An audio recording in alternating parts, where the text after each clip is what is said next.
The Gospel of the Lord. Praise to you, Lord Jesus Christ. Magandang umaga po sa lahat. Pakibati naman po ang inyong alamin ng editing, mas maganda ka pa sa umaga.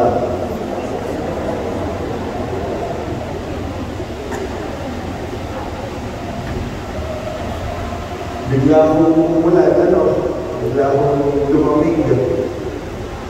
Dapat po ngayon ay summer, di ba? Pero biglang umulan. At ganun po ang buhay. Minsan, naglalaman ng init, naglalaman ng lamig, naglalaman ng tag-araw at tag-ulan. Hindi mo natin maintindihan ang panahon. At ganun din po ang ating buhay. Hindi mo natin maintindihan minsan ang mga buhay natin. Yung mga bagay na hindi mo natin sana ginawa, pero pinagsisihan mo natin sa huli. Sana hindi ko siya sinapa kasi nabadwin ako eh. At yung mga bagay na pinagsisisihan natin, naglalaban ang init at lamig, at naglalaman din ang mabuti at masama. Sa Ebanghelyo naroon po si Jesus at ang demonyo. At sa araw-araw na buhay po natin, maglalaban ang kabutihan, ang kasamaan, ang liwanag at ang dilim. At sino ho ang dapat manaig? Sino ho ang ipapanalo natin sa laban ng ating mga buhay? Kaya ho, unang panawagan sa atin ng panahon ng Kwaresma is to leave sin behind. Si Jesus ho sa Ebanghelyo, nakayanan ho humindi sa tukso. At hindi ho lahat ng natutukso ay nagkakasala. Pero lahat ho ng nagkakasala ay natutukso muna. Uulitin ko ho. Hindi ho lahat ng natutukso ay nagkakasala. Pero lahat ng nagkakasala, natutukso muna. Si Jesus ho, natukso ng 3 beses sa Ebanghelyo. Pero hindi ho siya nagkasala. Bakit? Because He was filled with the Holy Spirit. Yun ho ang unang parte ng Ebanghelyo. Holy Spirit, banal na Espiritu. Ano ho bang mga Espiritu ang sumasa atin? Minsan, may Espiritu ho tayo ng alak. Kapag gabi na, umana tayo, ang lakas na ng amas natin. At hindi ho banal na Espiritu ang sumasa atin. Espiritu ho ng alak. And we need to leave that sin behind. Ano ho ba ang mga paboritong kasalanan natin? Ang hilig natin magsinungaling para lang ma-impress ang ibang tao? Ang hilig natin manirang puri ng iba kapag nakatalikod na sila? We leave sin behind. Ibahin natin ang Kwaresma natin sa taong ito, sa nakaraang taon. Seryosohin naman ho natin ang panahon ng Kwaresma sa taong ito. Ibahan na ho natin ang kasalanan. Sabi ko ng kanta, may isang babalikan, may isang iiwanan. Iwanan po natin ang ating mga kasalanan at balikan po natin ang ating mga loob. Iwanan po natin ang tukso.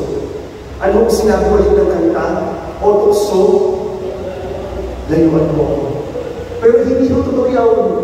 That is not true. Tayo po mismo ang dapat lumayo sa tukso.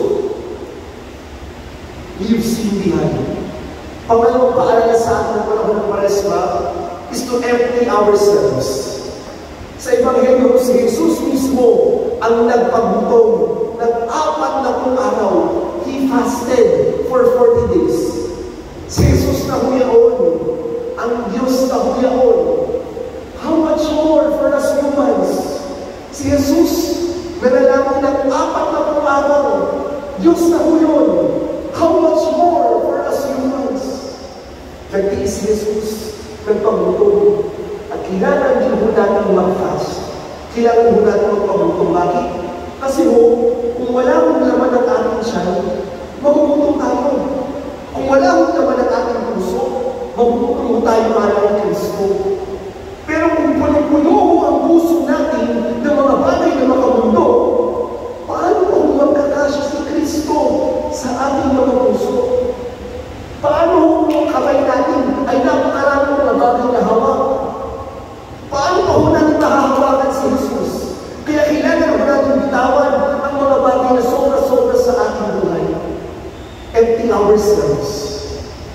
This Lenten season is a call for us to be nourished by prayer.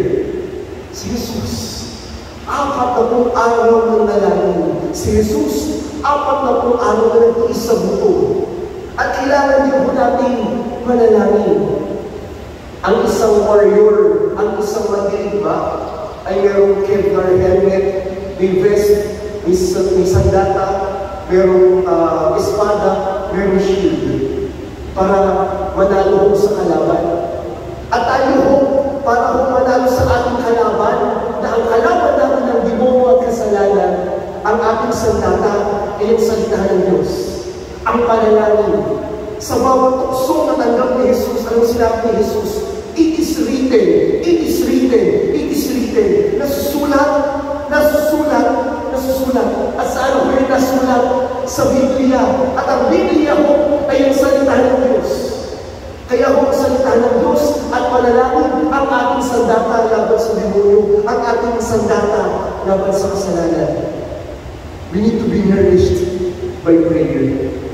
And lastly, this Lenten season is a time for us to pause. Panahon mo, panahon dito. Napakabilis mo ng agos ng buhay. Huwag mo tayo magpadala. Si Jesus nagpunta sa ilang. He went into the desert to pray and to fast. Punta rin mo tayo sa ilang.